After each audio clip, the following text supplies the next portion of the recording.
বন্ধ করে দেখো বুড়ি, তোমার মা ওই আগুনের দিকে চেয়েছে, মনে মনে ওই প্রার্থনাই করছে, আল্লাহ তোমার কাছে যদি বিনিময় লাগে তাহলে এই আগুনে তুমি আমাকে পোড়াও, কিন্তু কিন্তু আমার সন্তানের তুমি ভালো করো।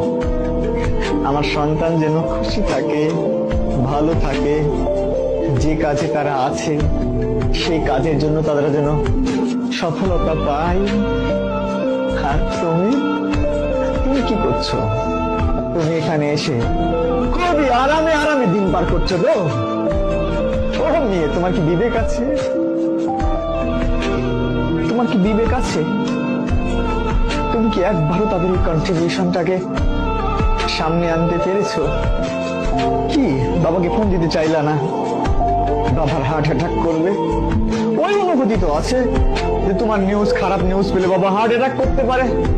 তাহলে কতটা যন্ত্রণা পেলে একটা মানুষ কলাপস করতে পারে, এই অনুভূতি আছে। কিন্তু নিজেকে সিরিয়াস করা যায় না যে 100% আমি আমাকে সম্পৃক্ত রাখলাম, এখন থেকে কোনোভাবেই এলোমেলো ভাবে সময় নষ্ট করব না।